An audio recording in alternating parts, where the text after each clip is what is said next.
తెలంగాణ జీవనాడి వేలాది రైతు కుటుంబాల ఆశాజ్యోతి అయిన గోదావరి నది ప్రతి వర్షాకాలంలోనూ ఉగ్రరూపం దాల్చుతూ తీర ప్రాంత రైతులకు కన్నీటిని మిగులుస్తోంది. ముఖ్యంగా నదీ పరివాహక ప్రాంతాల్లోని సారవంతమైన నల్లరేగడి భూములు వరద ప్రవాహానికి గురై నదిలో కలిసిపోతుండటంతో రైతులు ఏటా భారీగా నష్టపోతున్నారు. ఈ భూగర్భ కోత సమస్యకు శాశ్వత పరిష్కారం చూపేందుకు తెలంగాణ ప్రభుత్వం ఒక వినూత్న అడుగు వేసింది. రాష్ట్రంలోనే తొలిసారిగా ములుగు జిల్లా ఏటూరు నాగరం పరిధిలో జియో ట్యూబింగ్ అనే అత్యాధునిక పైలట్ ప్రాజెక్టును అమలు చేయాలని నిర్ణయించింది.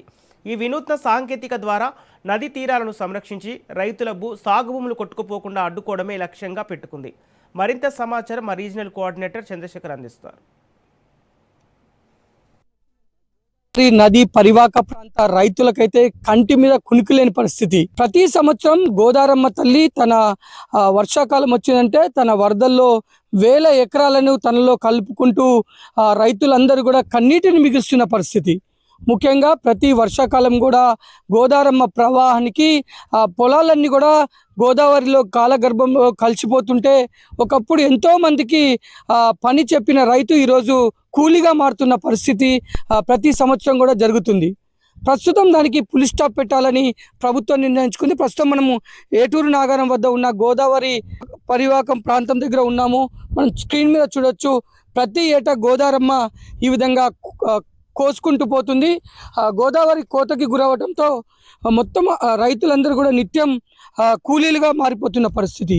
వేల ఎకరాలు రేగడి భూమి మొత్తం కూడా గోదావరమ్మ తన గర్భంలో కలుపుకోవడంతో రైతులు పడుతున్న ఆవేదనకు, రైతులు పడుతున్న బాధకు పులి స్టాప్ పెట్టాలని తెలంగాణ ప్రభుత్వం నిర్ణయించుకుంది. అందుకు జియో ట్యూబింగ్ అనే విధానాన్ని ప్రవేశపెట్టింది.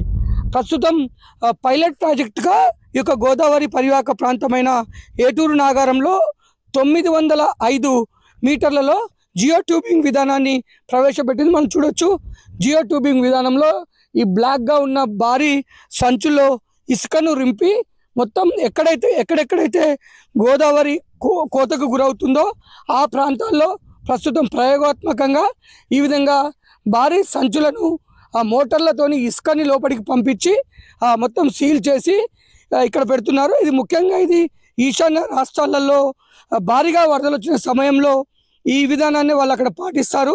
తెలంగాణలో మొట్టమొదటిసారి ఈ యొక్క ప్రయోగాన్ని చేస్తున్నారు. అది కూడా పైలట్ ప్రాజెక్టుగా గోదావరి పరివాహక ప్రాంతాల్లో భారీగా కోతకు గురయ్యే ప్లేస్లలో ఇది చేస్తున్నారు. గత ఏడాది 225 మీటర్లలో ఈ యొక్క జియో ట్యూబింగ్ అమర్చారు. ఈసారి మరొక 650 మీటర్లు, అంటే ఒక్క దగ్గరే కాదు, ఎక్కడెక్కడైతే గోదావరి కోతకు గురవుతుందో ఆ ప్రాంతాన్ని గుర్తించి ప్రస్తుతం పైలట్ ప్రాజెక్టుగా అధికారులు చేస్తున్నారు. 1 కోటి రూపాయలు వెచ్చించి ఈ జియో ట్యూబింగ్ విధానాన్ని ప్రవేశపెడుతున్నారు. దీని ద్వారా ప్రవాహం చాలా వేగంగా ఉన్నప్పుడు గోదావరి తీరం వెంబడి కోతకు గురి కాదు, ఆ సమస్యకు ఇది ఒక పరిష్కారం అని చెప్పేసి అధికారులు చెప్తున్నారు.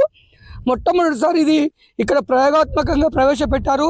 ఇది సక్సెస్ అయితే గోదావరి పరివాహక ప్రాంతం మొత్తం కూడా తెలంగాణలో కోతకు గురవుతున్న ప్రాంతంలో ఈ విధంగా జియో ట్యూబింగ్స్ ఏర్పాటు చేసి కోతలకు గురి కాకుండా చూడాలని గవర్నమెంట్ అయితే ప్రయత్నం చేస్తుంది. అమ్మన్నగూడెం గ్రామస్తులం మేము గత కొన్ని ఏళ్ళుగా ఈ గోదావరి ప్రాంత వాసులమై ఉండేసరికి గోదావరి తీరం వలన మాకు చాలా ఆర్థికంగా, మానసికంగా మా గ్రామస్తులు సమస్యలు ఎదుర్కొనేది. ఇప్పుడు ప్రభుత్వం కొత్తగా కనిపెట్టిన ఒక జియో ట్యూబ్స్ అనే విధానాన్ని అమలు చేయడం జరిగింది. నాకు ప్రజెంట్ సిచ్యువేషన్లో బాగా పనిచేస్తుంది. ఎలాంటి వరదలైనా కూడా తట్టుకునే శక్తి వాటికి ఉంటుందని మన ప్రభుత్వాలు తెలుపుతున్నాయి. సో మనకు ఇతర రాష్ట్రాల్లో జరిగే విధానాన్ని ఇక్కడ అమలు చేస్తున్నారు, మంచిగా ఉంది. దీని వలన ఆర్థికంగా కానీ మానసికంగా కానీ గ్రామస్తులకు ఎంతో మేలు జరిగే సూచనలు అయితే బాగున్నాయి. సో ప్రభుత్వానికి మేము నిజంగా మంచి పని చేస్తున్నందుకు అప్రిషియేట్ చేస్తున్నాం. ప్రభుత్వం తీసుకున్న ఈ నిర్ణయంతో రైతు కుటుంబాల్లో కొంత వెలుగులు నింపుతున్నాయి. నిత్యం కూడా కోతలకు గురైపోయి ఒక కుటుంబం మొత్తం కూడా బాధపడే రోజుల నుంచి రైతుల కుటుంబాల్లో ఈ యొక్క విధానంతో తిరిగి వెలుగులు నింపే ప్రయత్నం అయితే తెలంగాణ ప్రభుత్వం చేస్తుంది. రైతులందరూ కూడా హర్షిస్తున్నారు. ప్రతి సంవత్సరం వర్షాకాలం వచ్చిందంటే ఆ వరదల సమయంలో కంటి మీద కునుకు లేకుండా ఉండే కుటుంబాలు ఈరోజు ఈ యొక్క విధానంతో తిరిగి మా పొలాలకు ఒక భద్రత ఉంటుంది అని చెప్పేసి ఎంతో విలువైన రేగడి పొలాలను ఈసారి గోదావరి గర్భంలో కలిసిపోకుండా మా సమస్యలు పరిష్కరిస్తుందని రైతు కుటుంబాలు సంతోషాన్ని వ్యక్తం చేస్తున్నాయి. కెమెరామెన్ బాలుతో చంద్రశేఖర్, రాజ్ న్యూస్, ములుగు.